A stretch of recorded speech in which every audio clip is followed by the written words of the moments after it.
राज्यातील मराठवाड्यामध्ये अतिवृष्टी झाल्यामुळे अनेकांचे संसार हे उघड्यावर आलेले आहे आणि सामाजिक बांधिलकी म्हणून आर्थिक मदत करण्यासाठी अनेक हात पुढे येत आहे। परंतु विदर्भामध्ये सर्वात आधी समोर आलेला आहे माजी मंत्री भाजपचे प्रवीण पोटे पाटील यांनी 25 लाखाचा धनादेश मुख्यमंत्री यांना दिलेला आहे आणि त्याच व्यतिरिक्त 8 ट्रक भरून अन्नधान्य हे लवकरच मराठवाड्याच्या ज्या ठिकाणी गरजवंतांना धान्याची गरज आहे त्या ठिकाणी जिल्हाधिकाऱ्यांशी संपर्क करून ते लवकरच 8 ट्रक अमरावतीवरून जाणार आहे।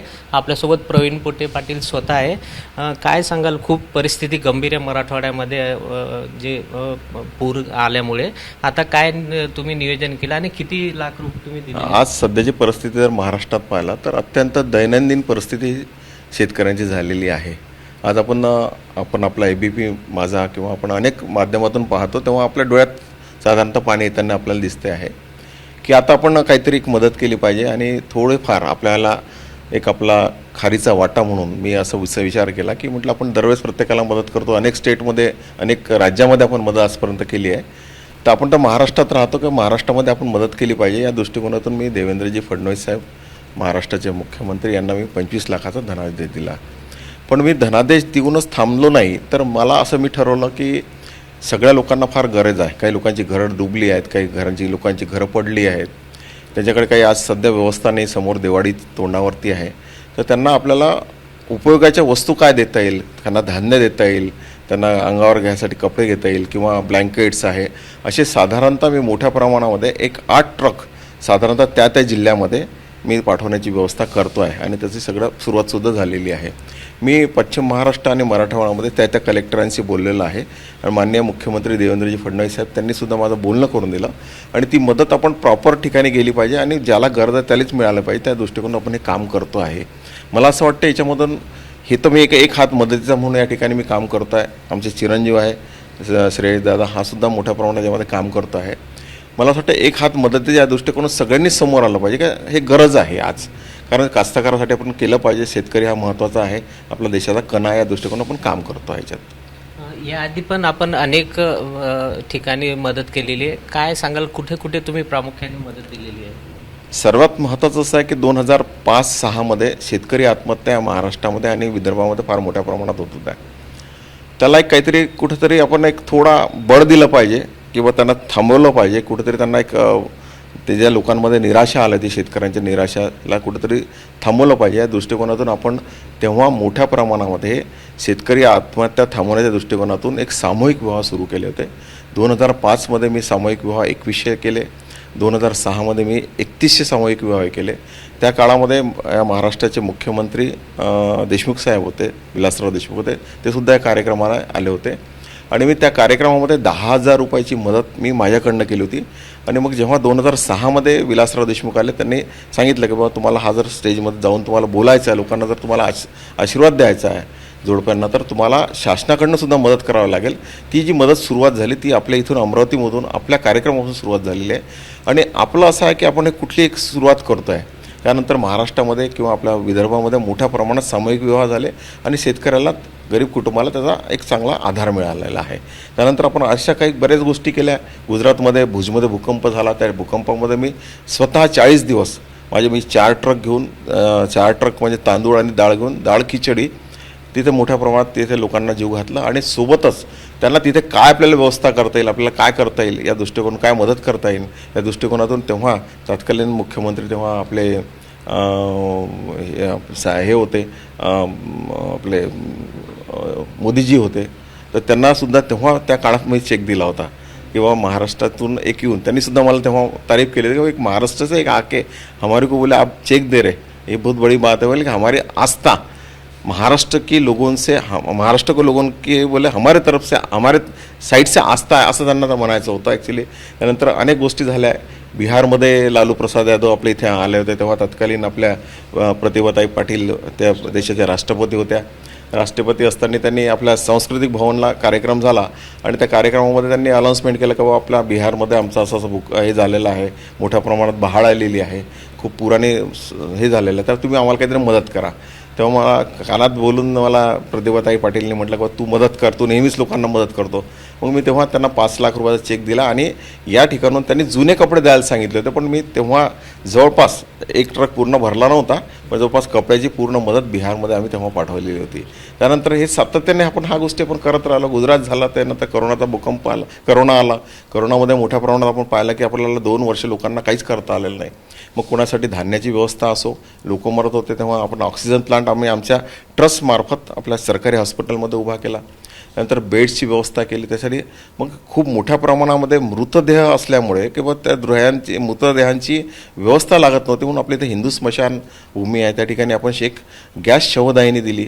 म्हणजे असे उपक्रम आपण वारंवार साधारणतः किंवा लोक उपयोग आणि लोकांना त्याचा इमिजिएट कसा इफेक्ट मिळेल या दृष्टीवरून आपण काम करत असतो. नंतर जर आपण पाहिलं तर सरकारी हॉस्पिटल जेव्हा त्या काळात होते त्याला बेड्सची व्यवस्था नव्हती, काही ठिकाणी AC ची व्यवस्था नव्हती. म्हणजे मोठ्या प्रमाणामध्ये हे 1-2 दिलेले नाही. बेड किती दिले? 400. AC किती दिले तर 70-80 AC लावले. वॉटर मशीन्स किती लावल्या तर साधारणतः 30-35 वॉटर मशीन लावल्या. मग काही ठिकाणी डेझर्ट कूलर लावले. म्हणजे जिथे ज्याची व्यवस्था, मग बा पेशंटची मानसिकता चेंज झाली पाहिजे म्हणून मग 40 TV प्रत्येक वॉर्डमध्ये TV लावले. म्हणजे पेशंटला व त्याच्यातून बाहेर कसं काढावं, किंवा करोनामध्ये फसलेलं आहे, काही लोक वेगवेगळ्या पद्धतीने असतात, मग साधारणतः मग त्यांना बाहेर कसं करावं म्हणून मग त्या ठिकाणी TV लावलेत. अशा अनेक गोष्टी आपण साधारणतः करत आलो आणि त्या माध्यमातून आपण काम करण्याचा आपला प्रयत्न केला. मधातल्या काळात आपण पाहिलं शेंदूर ऑपरेशन या ठिकाणी मध्ये नरेंद्रभाई मोदींनी या ठिकाणी आपण पाहिलं. त्यामध्ये सुद्धा मी PM केअरमध्ये सुद्धा, कारण आपलं एक काम आहे की आपण आपल्या विदर्भात राहतो, महाराष्ट्रात राहतो, आपला देश आहे आणि त्या ठिकाणी मोठ्या प्रमाणामध्ये आपले जवान लोक तिथे काम करतात, त्यांना कशी मदत करता येईल या दृष्टिकोनातून सुद्धा मी PM केअरमध्ये सुद्धा मदत केली. आणि मधातल्या काळात जर तुम्हाला आठवत असेल तर मला असं आठवते की आपल्या इथे एक भूकंप झाला होता, किल्लारीचा भूकंप झाला. त्याच्यानंतर किल्लारीनंतर आपला नागपूर जिल्ह्यामध्ये मोहाड आहे, तिथे मोठ्या प्रमाणात हे झाले. तर एक 4-4, 5-5 ट्रक मी तिथे टीन दिले होते, टीनाची कच्ची घरं. आणि तिथे जाऊन मला एक थोडंसं हे आहे की माझी एक मित्रमंडळीची टीम आहे मोठ्या प्रमाणामध्ये. आम्ही जाऊन तिथे लोकांना जीव घालणे, मग तिथे कच्चे घरं तयार करून देणे, हे साधारणतः आपण मोठ्या प्रमाणात हे काम करत राहतो. आणि मला असं वाटतं की मी कालच्यापेक्षा आज मोठ्या प्रमाणात मला काही जे मिळालेलं आहे या साधारणतः लोकांकडनं मिळालेला लोकांचा आशीर्वाद आहे, या माध्यमातून मी मोठा झालेला आहे. तर मला काहीतरी परतफेड करता आली पाहिजे.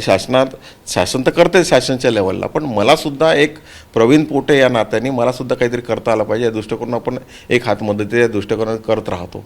अपंग असो, अंध असो, निराधार असो, ह्या वृद्धाश्रम असो, ह्या मोठ्या प्रमाणात आपण करतो. त्या मी जेव्हा मंत्री काळामध्ये 2014 ते 19च्या काळामध्ये तुमचं जर लक्ष असेल तर आपल्या इथे संत गाडगे महाराजांची धर्मशाळा आहे दादरला धर्मशाळा, एक VT स्टेशनला धर्मशाळा आहे.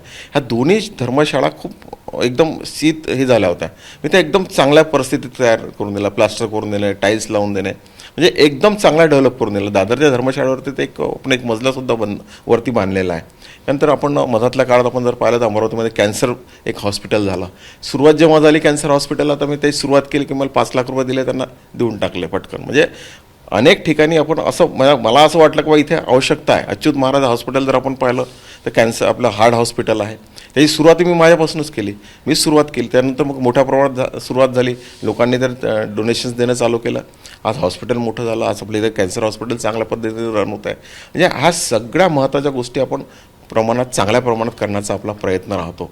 आणि त्याचप्रमाणे आम्ही शहीद जवानांची मुलं असो किंवा शेतकरी आत्महत्येतला असलेला विद्यार्थी असो, तो जर हुशार आहे, त्याला जर गरज आहे तर त्याला आम्ही 100% आमच्या कॉलेजमार्फत ज्या काही आमचे कोर्सेस आहेत त्यामध्ये आम्ही त्याला सुद्धा मोठ्या प्रमाणात मदत करतो आहे. आणि मला असं वाटतं की आमचं दायित्व आहे, आम्हाला केलं पाहिजे. आणि माझं पाहूनसुद्धा मी याच्यातून एक आव्हानसुद्धा करतो की माझं पाहून आपणसुद्धा काहीतरी करा, बाकीच्यांनी सुद्धा करा, कारण शेवटी आपलं एक कर्तृत्व आहे, आपण काहीतरी केलं पाहिजे. या दृष्टिकोनात आमचा याच्यात एक पाहायचा दृष्टिकोन आहे. आणि मी असंच सातत्याने, कारण आता माझं जे आहे मी जे करतो आहे हेच पाहून आता व्रत यांनी सुद्धा घेतलं, दादानी सुद्धा घेतलेला, दादासुद्धा त्या पद्धतीने काम करतो आहे.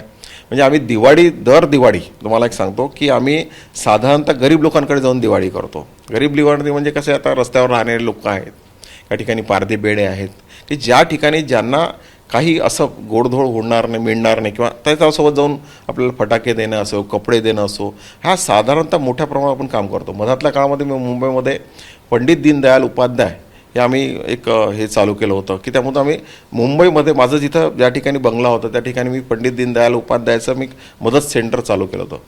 मोठ्या प्रमाणात लोक रोज मला कपडे आणून द्यायचे. तिथे आम्ही कपडे संकलन करत होतो. मग त्याला टीचर्स करायचे, काही ठिकाणी बटन तुटल्या बटन दुरुस्त करणे.